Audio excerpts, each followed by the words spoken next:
Greetings again from Berkshire Guitar Amplifier Repairs in Reading, England. I'm Stuart Smith. On the bench today, a Marshall JCM800 lead series. Bit of an interesting one this. There's nothing really wrong with the amp except he hasn't used it for many years, maybe even 10 or more. And so he said all the knobs are stiff, they will all be dirty as well. When a potentiometer is locked into one position, you get a kind of dead spot on it, so that'll all need sorting out. He also wants a full revalve, so we can do that. So let's get the chassis out of the case and have a look at how bad this is, having been left lying around for, I don't know, the best part of a decade. Quick look along the front of the amp. It doesn't look to be in too bad condition. No knobs missing. You can see it's pretty filthy along here. Really quite dirty there. We can clean all that up once the chassis is out. Let's have a look on the top. A little bit rusty here, as you can see. Missing the plastic cover, and the Tolex is fairly ingrained dirty too, but we can clean all that up and make that look nice. Let's spin it around and have a look at the back. Here we are at the back. The back panel seems to be missing, so I don't know where that's gone, and as you can see it's pretty grotty inside, very dirty. The obligatory spider's web or two. Looking at the valves, we've had some replacements here. Look, we've got a couple of JJs here, a PM valve there, that's an odd one, another JJ there. Mains transformer's looking a bit rusty, so this has been stored somewhere it shouldn't be. There's an old adage about amps: don't store an amp somewhere where you wouldn't sleep yourself. There's the choke again, rusty, not good. Let's have a quick look under here. What have we got? These are the original valves. So this has not been revalved since the day it was made. So the only one we can really see the branding on is that Marshall there. Anyway, this desperately needs a revalve. So I'm going to take the chassis out. We'll have a look on the underside and see if there's anything else that needs doing on the amp. Honestly, nothing's easy, is it? I just went to take this chassis out, and of course it's held in by the reverb leads there. Well, that's okay, we just unplug the reverb pan, don't we? No, we don't.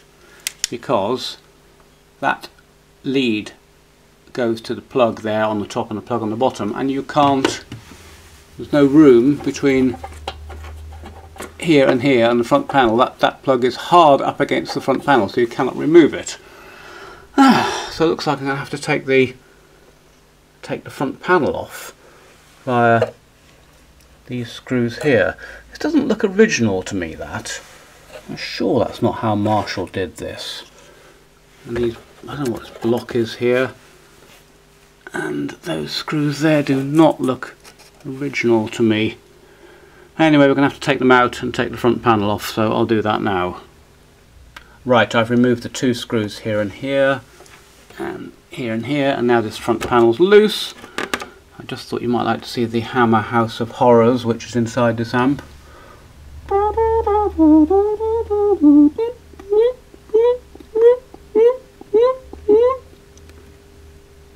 I think he's been dead a while. I don't think we'll disturb him. So now this comes off, and we can now remove the... Would you believe we can't? Oh my god, what's going on here? So let me show you around the other side. These plugs are jammed hard up against here, so we have to remove the reverb pan in order to unplug it. This is not standard. I'm not sure what's happened here, but this is not an original Marshall design. I don't think that reverb pan was ever in that position. So now I'm going to have to try and take the reverb pan out. Okay, let's do that. Right, I've left it hanging by one screw through there, and that was just enough for me to move it to one side and take out these plugs, which are corroded, I noticed, so that's going to need a little look at. We'll check later on whether the reverb is actually working on this amp. So we now finally have the chassis out. I will now get it up on the bench and we can have a look and see what's going on inside it. Right, here we are inside. I found this rattling around inside it. That is the broken off spigot or pin or whatever you call it from an EL34. There's a keyway there. So one of the EL34s might have a broken spigot, or this might be some relic from a bygone day. It doesn't matter, we are changing them all anyway. So let's have a quick look. First look, it's quite clean inside here. The customer's had it since new. Not a thing has been done on it. Looks quite nice. Well, let's just have a bit of a more detailed look. Here are the main smoothing capacitors. Now I'm looking for any kind of bulges or leakage in those, and they all look good to me. 1, 2 and 3. And then going along, have the power resistors, 1Ks. They all look fairly good, don't look burned or anything. The printed circuit board looks nice and clean. That'll almost certainly be the bias pot. Looks pretty mint, really. Certainly hasn't had anything done to it. And all in all, it's looking good. So he did say the pots were very stiff, which I'd expect if it's been left around for a while. These are seized, so I can just about turn that. That is seized. The reverb is very stiff. The bass is seized. The middle is seized. The treble is seized. Volume is seized. Gain is seized. Bass is seized. Treble is seized. I feel like a dentist. Volume is seized. So these are all seized. These pots. That's going to need some sorting out. Let's have a look along the back here. Fuse holders, voltage selectors, speaker outputs, I guess. That's probably the reverb transformer. It all looks fine. So what's my thought on this amp? I think my thought is let's unseize the pots first of all. The way I'm going to do that is I'm going to take off the knobs, obviously, and I'm going to run a little bit of WD-40 down the shaft. I don't want to get much or any WD-40 actually on the carbon track. It's not the end of the world if I do, but anyway.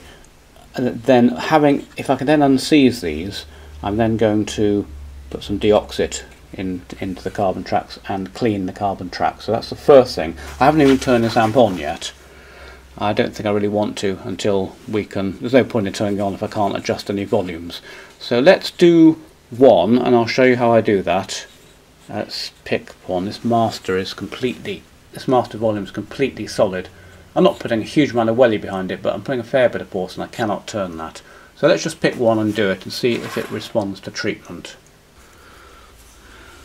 Right, here we go. I've got the amp suitably supported.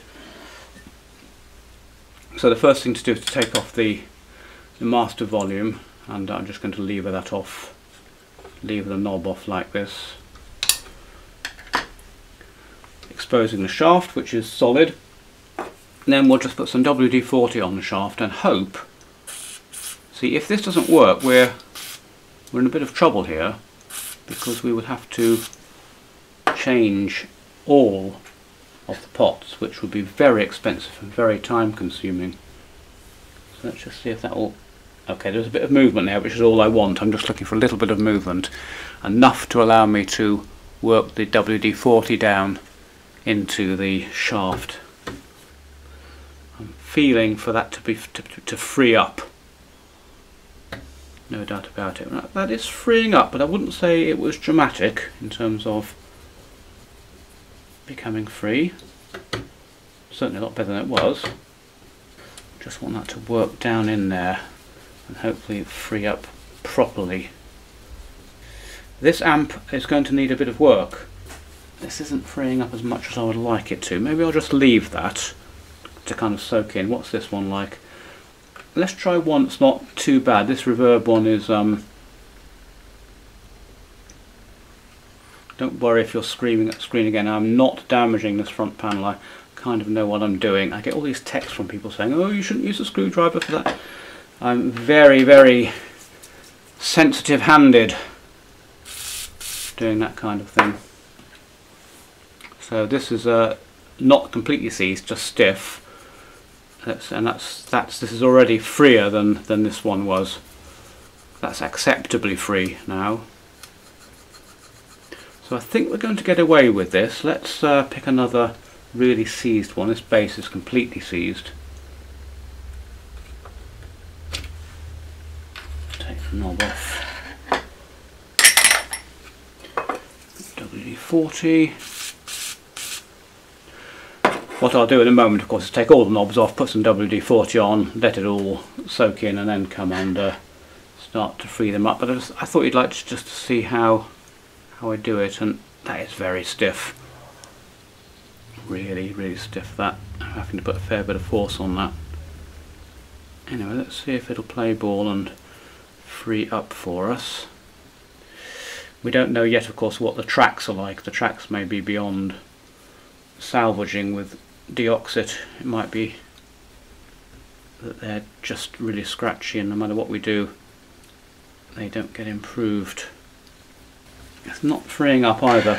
It's not getting significantly less stiff. The reverb's nice now, that's good. How's this? Now the deoxit has settled in a bit. See, that's acceptable, that. Right, well I think the trick here is to take all the knobs off, get some WD-40 into all of these, and then just let it soak for a while and see if we manage to rescue the pots. So I'm sure you don't want me to watch me do that with each one, so I'll do that and then I'll get back to you. Okay, it's about 20 minutes since we last spoke. Mixed results here. So I've put WD-40 on all of them, and I've waggled as many of them as I can. Some of them free up and some of them are not. So what I'm going to have to do now is just to go along and put a reminder dot on what's going on here. So green means we're in with a chance.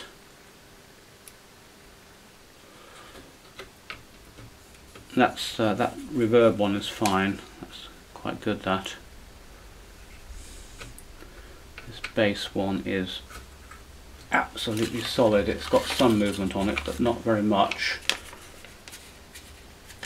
So that gets an honorary red dot. I'm just doing this to let me know which ones need to work on, because it's quite easy to forget. This middle is completely seized. Yeah, I hope we're going to be able to sort this, because I don't want to be changing all these pots. The treble is good.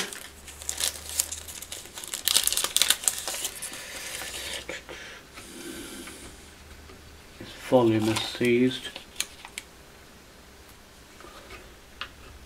Gain is seized.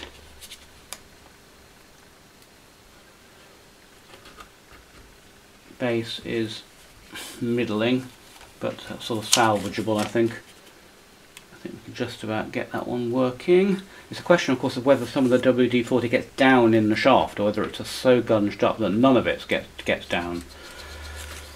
That treble is good.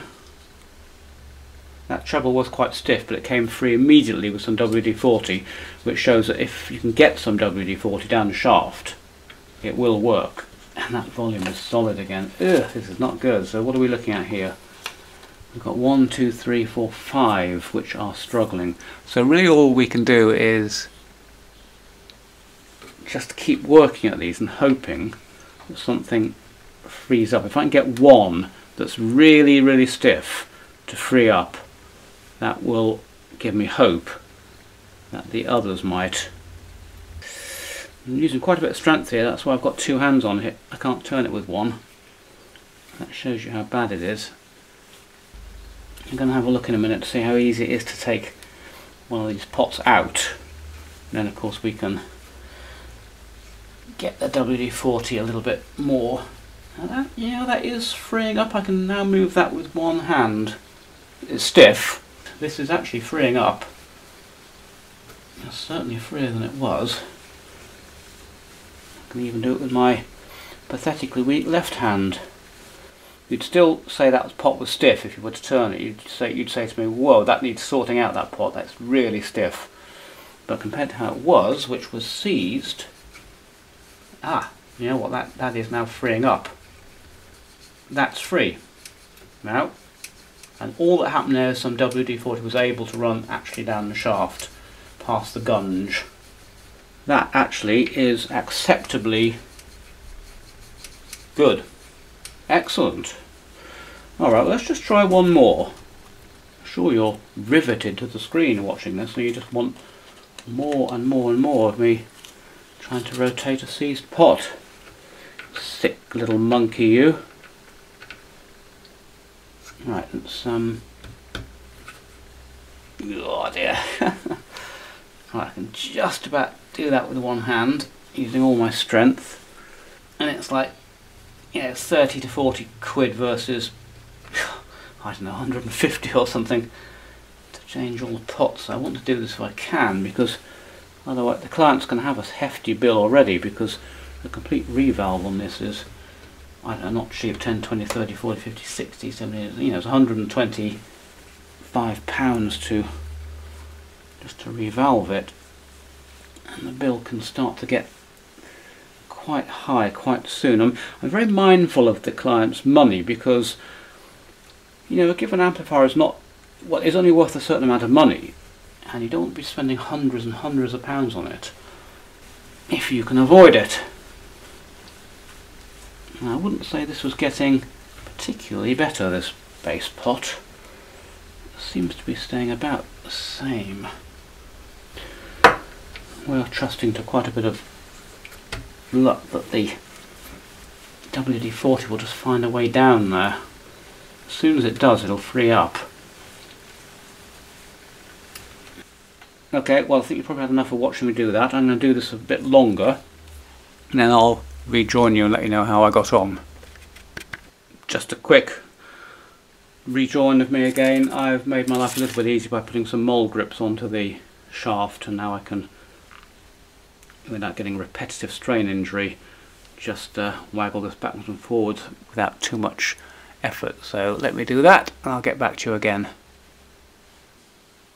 Right, about 5 minutes work on the gain, and I managed to get that freed up, so we can change another red to a green.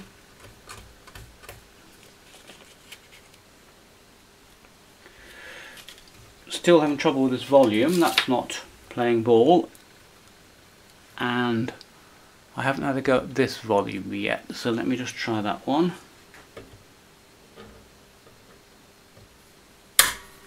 We're getting there. This is very stiff.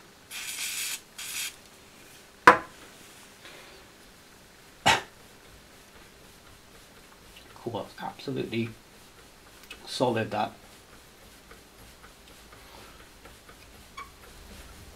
Crikey. Because it's freeing up a little bit. I want some sort of automatic device to do this for about half an hour, and I can come back after I've had a cup of tea. This is still quite stiff, this one. You may yet end up having to change a few, but I'm hopeful that this will do it. Anyway, you're bored. Let me carry on with that for another 5 minutes and see what happens. Well, welcome back. It's taken me an hour of solid work moving these last few recalcitrant pots backwards and forwards, and now they finally have come free. So that was, yeah, quite difficult, that actually. And another bit of WD-40 on each of them. Leave it to soak overnight, I think I'll do now, and then come back in the morning, and I think they'll be good to go. So that's great. We have no idea what state the tracks are in. We might still have to replace the pots, but at least they're now free and we can turn the controls. The next thing I'm going to do is to put some deoxit into the pots, and that can be done via these little indents here. which I'm reliably informed form the stop for when you rotate the pot. That's how the stop is achieved. Somebody told me that the other day in the comment section, so that's useful. So we're just going to go along here, and I'm going to leave this overnight too, and then we'll test it in the morning.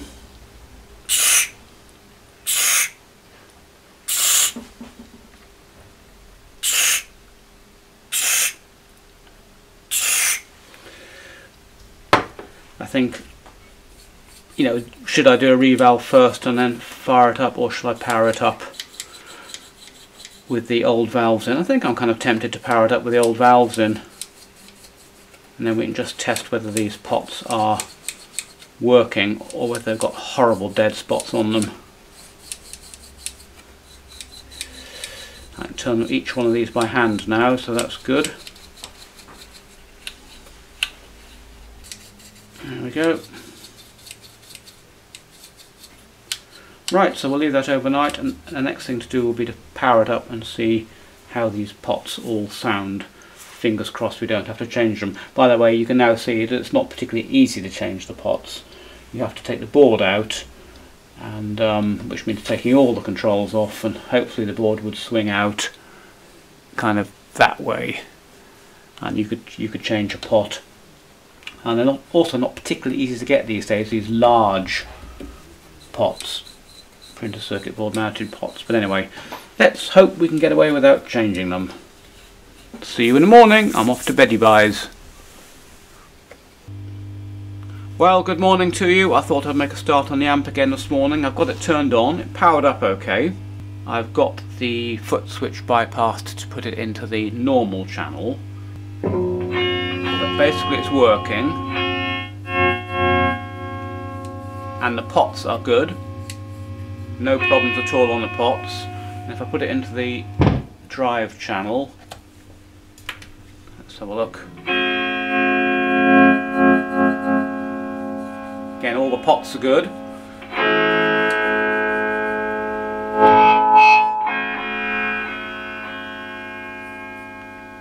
And that all seems to be working, which is great. Now when I turned it on, there was a kind of intermittent hum that was coming and going. I'm not quite sure what's going on there. It seems to have settled down now. The valves, this valve is a little bit, I'm waggling it underneath, is a little bit iffy. We're going to take all the valves out anyway and revalve it and clean the bases. So I don't know what that intermittent hum I heard was. It was quite bad, and it sort of came and went. Now it's just disappeared, which I don't like. It's good news about the pots though. And they're all lovely this morning, they all just work perfectly. So that WD-40 has worked in overnight. Ah, there's that hum come back again now. You can hear that quite clearly now, and that's what it was like when I first switched it on, and then it just disappeared. Alright, well I think what I'm going to do is to revalve it and see if that hum problem comes back at all. So we'll flip it over and do a revalve. Right, here we go. They're quite dirty, this of course. Yeah, this is an unmarked Chinese valve, unbranded. And this. These are just all completely unbranded valves, look. Absolute junk. The only one in there is this Marshall ECC83. So I think we'll let's look at the valve bases. They're not great. A little trick I use is to use a cocktail stick, and I just spray some deoxit down there, and then just work the cocktail stick around, and it takes off some of the dirt. It's quite gentle on the actual valve base. You don't want to be getting a file in there or anything. Just twirl a cocktail stick around, that's just enough friction to clean the contacts. So I'll do the rest of these now. Also, I want to clean this here. I think for that I'll just use a little bit of foam cleaner, like that. And Oh dear, absolutely filthy. Well, I expect you could watch me do this for hours, but I won't inflict it on you. I'll just show you a little bit of what I do, and then I'll finish off up there, find out what the valves this amp takes, and then we'll do a revalve, and then of course we can get some bias meters on here and find out what's going on. I'm also not terribly happy about the rust on these laminations. Rust causes problems on laminations. It allows the flux to leak between the laminations. I think that's right, but something like that anyway. It's not a good thing. So let's just have a little look here and see what a bit of sandpaper will do on here.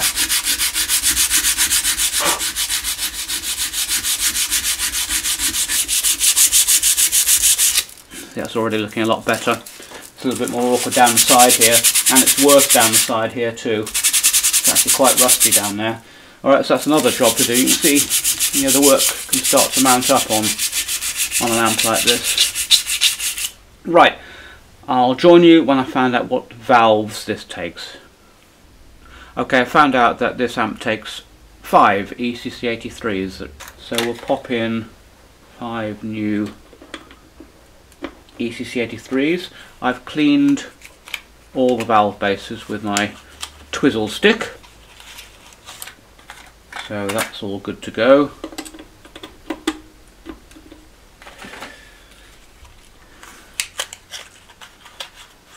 Next thing to do, I think, will be to do a bit more work on cleaning these transformer laminations. Then we'll do the power valves and get a couple of bias meters on there and see what's going on the power valve side. So there we go, that's 5 new ECC83s. Let's now clean up these laminations a bit more. Cleans that up quite nicely. Let's have a go on this surface. This is the worst one.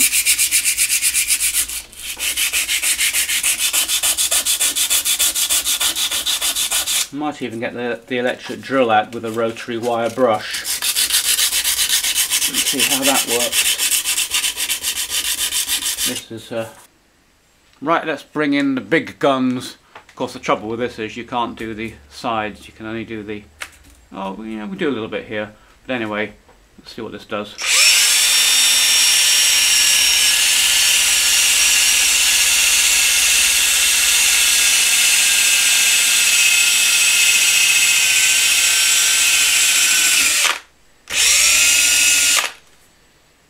Yep, that's going to do a fairly good job there. Right, I'm not going to do the rest of this on the bench here because it's chucking up a load of dust everywhere. So I'll do the rest of it outside and then show you what I've done. This one, power transformer here, is quite bad look. Very rusty. But I can get onto the side here, so that's good. Right, I'll do that.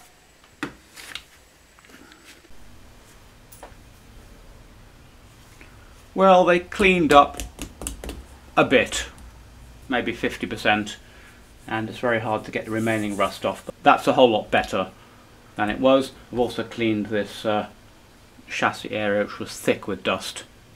It's hard to know when to stop, really. You know, you can go on and on and on. So the next thing I think we'll do is to change these EL34s. Let's have a look at these. So these are JJs. I don't recommend JJ standard EL34s for Marshall 100 watt amps. I've had a lot of problems with them, and word on the grapevine is that other people are having problems with them too. I think JJ know about the problem, which is why they introduced the EL34B, which is supposed to be better. This one isn't even the same manufacturer. Look, this is the old PM, might have even been the original valve in the amp, don't know. Take the final valve out, another JJ. So the basic problem here is that these flash over. They're supposed to be an 800 volt valve. This is 500 volts. It should be well capable of handling it, but it isn't. And so don't put ordinary JJ EL34s in a Marshall 100 watt amp. I use Marshall valves, which I think are Chinese actually, Shuangguang, whatever it is, but these are actually EL34Bs, I believe.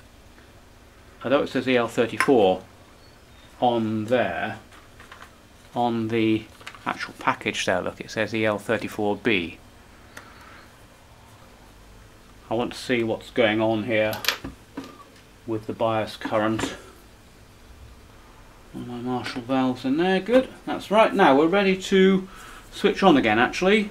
See what the bias current is on here, and also whether that strange hum, intermittent hum, has gone away. So let me get the thing powered up for you. Okay, we're ready for a power up. Speaker is connected, mains is connected, we have a guitar plugged in over here just out of sight of you. I'm going to turn on the power. Right, HT coming on. And you see you've got 460 volts, quite a high plate voltage on these Marshalls, which is why sometimes they don't like it. The current, okay, interesting. There's quite a big difference in current now. 46 milliamps versus 36 milliamps. I've tested these valves and they are matched. So that's a little bit strange. Anyway, let's see.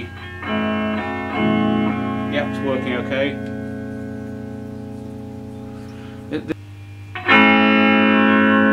Anyway, that's all working okay. I will now just go and check what the correct bias current is for a 460 volt plate for an EL34. It's about 40 milliamps, but I'll go and check that exactly. Alrighty, the correct bias current is 38 milliamps, so this one here is actually pretty spot on, and this is a bit high. Not sure what's going on there at the moment. Right, not going to worry too much about that. I just want to see now. I think I'm going to swap these two valves into these two positions here, and just to make sure that they are all working. I just want to make sure all four valves are working okay. All four positions, I should say, are working okay. I'm just going to turn off. Right, I've swapped the outer ones into the inner. So let's see what happens now. They'll warm up pretty quickly because the valves were hot anyway. This left hand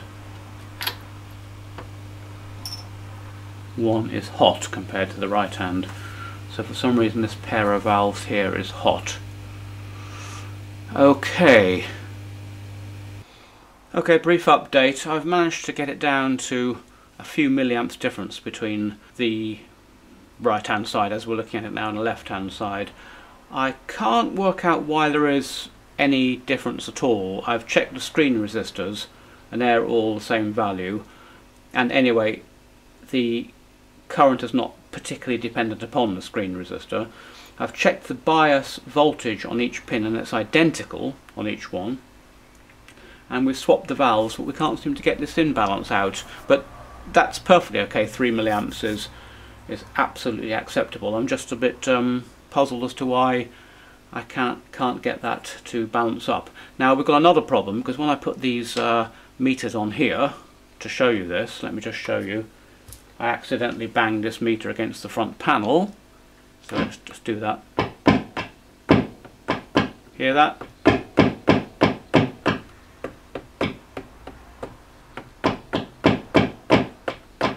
So I'm afraid there's a nasty problem on this amp, which we're going to have to investigate.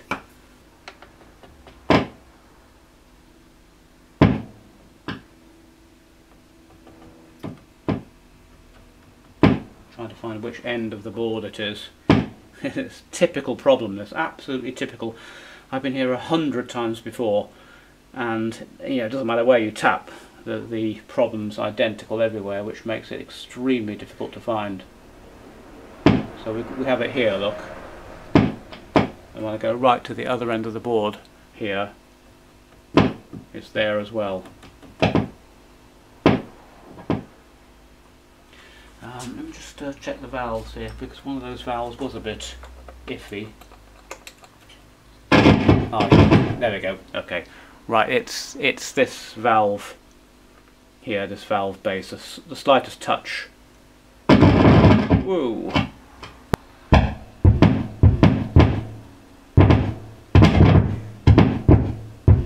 and there's that hum, which is great. So I'm glad I've narrowed this down to the same fault. Do you remember I told you there was that very unpleasant hum that came and went? Look, I can induce it by just putting these leads in a certain position. Okay. You can probably hear it coming in. It's very, very delicate. Right, I'm not sure what's going on here. So, okay, now it could be this end of the wires. They all come up here. Look. Or sorry, this bundle here comes up. You have to be very delicate and try to work out, is it this end or is it this end? So let's just move some of these. It's this end here. Oh, that's terrible.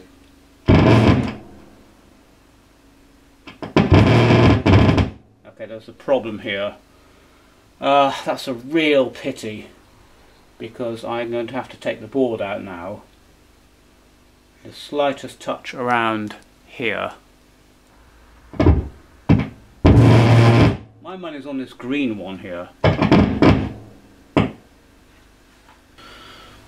So before you get involved in taking a board out, it's always best to have a fairly high confidence level that you're going to be able to find the fault. There's nothing worse than taking a board out, you turn it upside down and all the joints look fine, you can't see anything wrong. So see if you agree with me on this one. I think it's in this blue, green, yellow bundle here, which comes up here. Green, blue and yellow. So here's the yellow, here's the blue, and here's the green. So yellow, look, nothing. Blue, nothing. Green, the slightest movement on there. So unfortunately I think we might have a dry joint on this green wire here. We're going to have to take the board out. What's involved there? It might not be as difficult as we think. We're going to have to take all these nuts off, and hopefully the board will then joggle out. Okay, I've taken all the nuts off the front and the nut from the input jack, and so this hopefully will joggle out of here. Yes, how amazing, that's good. Let's have a little look. Right, now I'm going to just have to get my eyeglass in there, so I'll turn the camera off a sec. Otherwise you'll just see the top of my head. Oh well, bad news I'm afraid. There was nothing obvious there. That absolutely looked perfect. So I've just made a little link, wire link from that green wire. It goes via a track round the houses and just ends up here. So I've just made that link across there in case there's anything going on there. I was expecting to see a lovely dry joint under there, because the slightest touch on that wire, on that green wire, caused that to go crazy. But this is how it is. It's just like this fixing amps, and that's why the bill can mount up sometimes. You can see the amount of time that can be spent tracking down a fault like this. Anyway, what we'll do is we'll just power it up again and see. Okay, speakers in, power's in, HT on. Yep. Okay, the amp's working. All that crackling, don't worry about that. It's just that a lot of these pots aren't screwed on. So what we now want to do is to see if moving this green wire gives us our problem again. Yep, still there, look. Whee! What is going on here? I don't know now. Could it be down this end? The slightest movement on this cable loom, look, causes the problem. Have I been fooling myself? It's easy to fool yourself. That's that hum now, which I was getting intermittently, so I'm pleased about that, because I don't like intermittent problems that just disappear. So we know this is all linked. Do you know what? I'm thinking it's down this end now. The tiniest touch on this green wire at this end.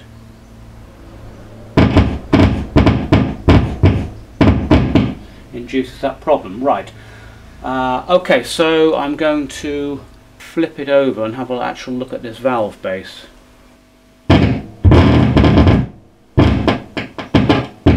Slightest touch on that green. I wonder if it's actually the valve base. Right, I'm going to turn off, have a look in there with my eyeglass. Okay, I've flipped the amp the other way up. I have tensioned that pin on that particular green wire there, just by putting a little fine spike down and giving it a little slight bend in, and I've cleaned it again using deoxit, although I did clean that. So let's turn it on and see if we have any improvement. Okay, the amp's working okay. Right, let's have a little waggle around here again. Oh no. I just waggle the valve. Waggle the valve actually. Yeah. Slightest movement on the valve does it. Now I should be able to clamp these leads against the side of the transformer here, so that there's nothing's waggling down this end now. And now, there we go. Okay, well, I should have done that first, shouldn't I? You're shouting. Yes, I know I should have. It was amazing, wasn't it? The tiniest touch on that wire there, and I couldn't see a 50th of a millimetre movement in these wires, but it's down this end. Right, well, I'll tell you what I haven't done. I haven't just gone over the joint on that. The reason I haven't is because it looks absolutely perfect. So it would be remiss of me not to do that. So I will just touch up the joint on that green wire, just in case there's something lurking there that I can't see.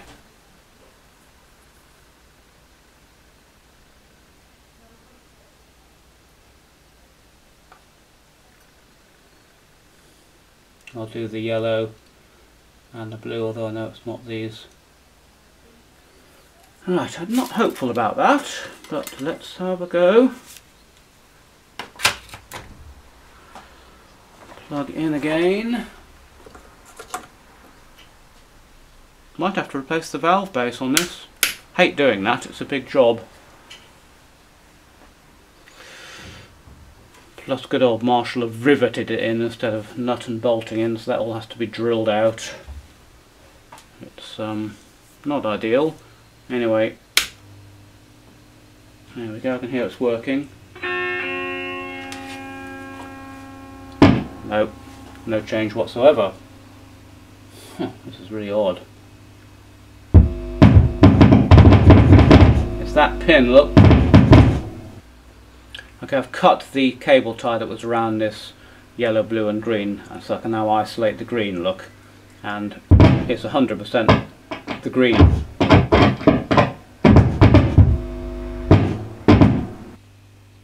Hooray! Some good news.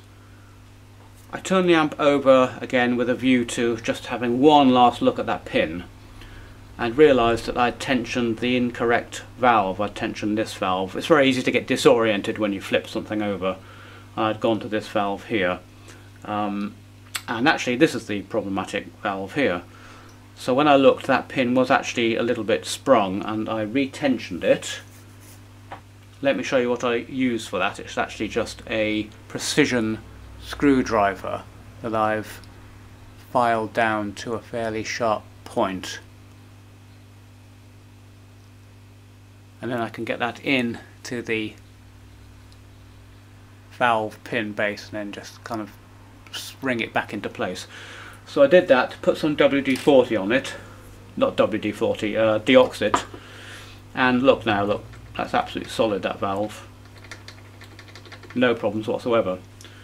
So we are getting close now to being able to finish this job. I will now put all the nuts back on the front, because they're still all off at the moment, and then we will put the remaining power valves back in, caps back on here like this,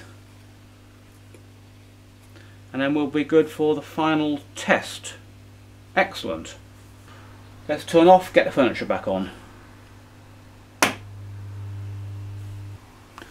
Okay, I've got all the furniture back on front, and I've put a cable tie back on here. The amp is on, look, and just for the avoidance of doubt, look, we can now waggle this group of wires, no problem whatsoever. Hey, we fixed that. Whoa, what a mission. Rightio, we're slowly getting there. I've got all the knobs on. I've got the valves back in and their spring retainers. I've got a few of these valve shields to do. The purpose of these, I'm sure you know, is to shield the valve from external hum, just electromagnetic hum coming in and being directly induced into the valves. What we haven't done is check the reverb tank, so I might try to hook that up as a kind of lash up before I try to put this chassis back in the case. Okay, I've managed to lash up the reverb tank. Here's the case here, and let's see if it works. So where are we? So, no reverb, full reverb. Great, so the reverb is working, that's good news. Good-o. Well, there you go, job done on that. Pretty hard going, that, actually. For a moment I thought we were going to have to change a lot of pots, and in the end we did manage to get them all working amazingly without changing a single one. And then that problem on that valve base had me fooled. I'm going to leave all that in the editing, because it's extremely useful to see how hard it can be to find a little problem like that. I'm sure you'll agree with me watching that video. The tiniest movement on that wire going into the printer circuit board caused the problem, which made me almost, well, it made me 100% sure that there was a dry joint underneath that board, and I lifted the board and there was nothing. But actually it was down at the valve base end, so that minute movement I was making on that wire at the PCB end was causing 1/100th of that movement down at the valve base end. So you know, maybe I should have found that a bit more quickly. You know what it's like when you're diagnosing things. You get on a trail, you follow it down, and then you realise you're on the wrong track. But anyway, we did get there in the end, and of course I made a mistake tensioning the wrong valve pin. So, but I'm going to leave it all in, because that's exactly what it's like when you're repairing amps. If you're thinking of doing it yourself, this is as close to the truth as you'll get in terms of what's involved. So anyway, there we go. A reasonably hefty bill for the customer, unfortunately. What have we got? 9 valves, freeing off all those pots. That problem on the valve base.